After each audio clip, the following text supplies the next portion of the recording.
How does a 16-year-old girl from a communist country turn into an entrepreneur in Canada? If you can be proud doing any job, you can grow to anything. Like if you can sweep the floor and be passionate about sweeping the floor, then you will grow eventually. But if you're sweeping the floor and you're like, oh, this is so beneath me, with that kind of attitude, you will not grow. So it's all about the attitude. If you take pride in your work, regardless what work it is, you're guaranteed through hard work and persistence, of course, and vision, because you got to have a vision. I think that's still very important. You can't be like, okay, I love this, but I'm going to keep doing this. Well, if that's okay with you, that's fine. Nothing wrong with that. But if you really want to grow, you can be sweeping the floors, but having a vision of being a superstar or this author or a doctor or whatever it is that you want to be in life, and you will surely get there. However, you have to appreciate the small things in order to get to the big things. One cannot exist without the other. I think when you really want something, you have to prove that you are worthy, that you are the one. And I think too often people nowadays just give up when they get one no. Somebody else is going to get that person or that job or that program. We can have a vision, and when we get there, we realize, okay, we've fulfilled this vision. Now we have to continue daydreaming. It's about keeping the daydream going. The people that form the world is the people with vision. That's why everyone has to use it, and like keeping that vision, the dreaming and believing and seeing that picture clear, not stopping, because of course you change, and as you change, your vision will change. So that's something that has to be constantly evolving, I believe. We struggled financially. Anytime I say this on the podcast, my dad is like, we were middle class in Azerbaijan. Yes, absolutely. But middle class in Azerbaijan is different from middle class in America, right? Like we had one bedroom, tiny apartment, and my parents gave their bedroom to my sister and I, so we can have a bedroom. And for 16 years of my life, until we immigrated to Canada, they slept on the couches in living room. I think through life, whenever I am faced with hardships, I always try to focus on the positive, and sometimes it's difficult, but if you focus on the positive, it just feels a bit easier, I feel. My parents had to start from scratch, and my dad had a great job in Azerbaijan. He would travel, he worked for BP, and then he comes to Canada and he's a nobody. So he had to work security jobs. My mom would clean houses. It was difficult. I just remember even going to my parents one time because all my friends were going to the movie theater and asking them for like $10 so I can go see a movie. And they just looked at me and said, sorry, I can't. Like, we don't have this kind of money. Whatever money we have, we're spending it to feed. And of course, they didn't even need to explain it. They just said no. And I remember going to my room, just locking the door and crying my eyes out because I felt for a second like a victim.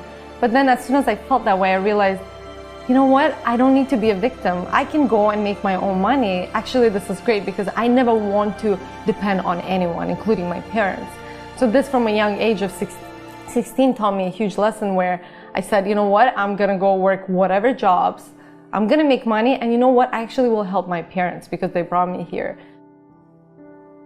Alex says that like back then you two would go on these gratitude walks. Mm-hmm. One of the most powerful exercises you can do. Okay, can you break it down for us? Yes, it's not something we've invented. We got it from Tony Robbins, actually. Okay.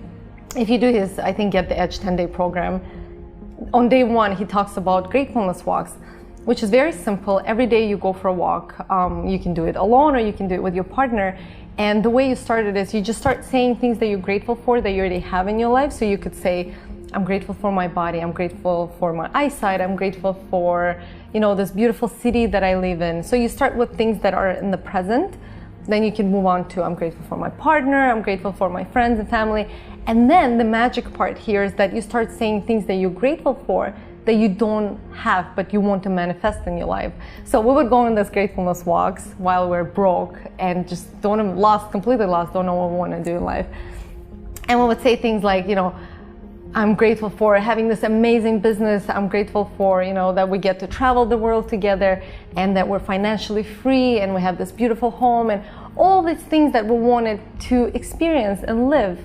And Brian, now, years later, it's crazy to think that we're here and beyond what we've even dreamt of or imagined. So we've used this exercise at different points of our lives, and it's extremely powerful and it works every single time. But you really gotta like feel it, like as you're walking, you say it and you feel it. And yeah, like we would do it for a few months and then we would stop, but things would manifest in like a year or two. And then we would realize that they did, and we would restart the practice, but we would already ask for different things. And again, then they would come true. It's truly incredible. I think I'm not doing it at the moment, but me and Alex were talking about restarting the practice because it's just been life-changing for us. Yeah, I think it's super powerful. Would you make new ones up every day, or would you kind of say the same ones back and forth to each other? Because you can't say the new ones. Right, till you can change it slightly, but kind of you focus on the same vision. It's like you envision something and then you say it. You say it. And that's why I think after a few months we would give it a break. And then the universe or whatever goes out and starts to slowly manifest the right people, the right events. And then you realize a year or two later that, whoa, I am here. This is what I was envisioning. I think it goes hand in hand with having a strong vision. So it's using affirmations and the vision in a gratefulness walk. 1993, 92, that's when Soviet Union broke down, and because before that Azerbaijan was part of USSR, I grew up speaking Russian, and then all of that collapsed. These were young kids who were on drugs, the soldiers, right, that were given guns and basically went around town shooting people on the street. So we come out of the tube station. I am at the time five and a half, probably 6 years old, and I see like helicopters flying, like grenades exploding. And meanwhile, my mom was probably like, holy, how are we gonna walk home? And we had a 15-minute walk to go to my grandma's house. And then we're walking. She took us through the small streets. This is probably one of my earliest childhood memories. And literally, these soldiers were just shooting innocent people on the street. I remember turning to the right and seeing there's a soldier with like a, what are they called? AK-47s probably. He's standing at the end of the street, and we're crossing the street, and we're like almost at my grandmother's house. And he looks at us, and then he turns the other way. Wow. So you could have been dead. Yeah, like literally. But I get more emotional now because I can imagine how my mom felt with two girls, and like any one of us could have been shot, you know? But you didn't process it. You were a kid and it was like a movie. No, it was just like a fun game because you're not attached to life then. Even if you were to die at 6, I don't think you were that afraid because you're like, oh, whatever. Yeah. I don't even know what we think at 6. And then just like also hiding, because then we got home and everybody had to be on the floor because they were like shooting the windows. That's like serious. Yeah, like that's crazy stuff. Trauma. And it is major trauma, I guess. I don't know. See, like I hid it all inside and now it's all coming up because it needs to come up and just like leave because it's not serving my body anymore, because that's also partly I think like why for a big part of my life like I have like mild anxiety, because I feel like the shit can go down at any time. Right. Because you grew up with that. Or anytime I hear a siren, because we used to get those sirens at night, like I go back to being like 6-7 years old. And some people can say, well, I also experienced that when I lived there, but I feel like everybody observes things differently and absorbs things differently. So for me, it really impacted me. A lot of people who grew up in Canada or who were born in Canada, they're just so comfortable because they've always had this nice, comfortable life.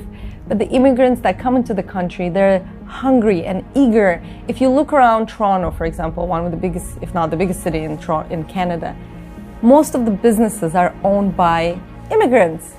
It's incredible. It's inspirational. These people came into the country not speaking the language. They had so many disadvantages if you compare them to a local. And yet they went through all this adversity and managed to create a successful business and employ other people. It blows my mind.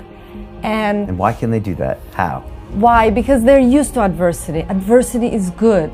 You know, looking back at my life, I never feel sorry for myself. I might have in the past, because I was maybe in that mentality a little bit of like, oh, poor me, how come I had this kind of childhood or upbringing, or how come we didn't have much financial freedom. But now, I wouldn't change anything because I wouldn't be here. I wouldn't appreciate the things I have. I wouldn't have worked as hard as I have. Becoming Comfortable makes you complacent, and that's the worst thing, because you just don't do anything. You're just like, meh, life's good. It's not a bad thing. I'm not trying to label it, but when you have a dream and you want something, it's not just going to happen. You have to work for it.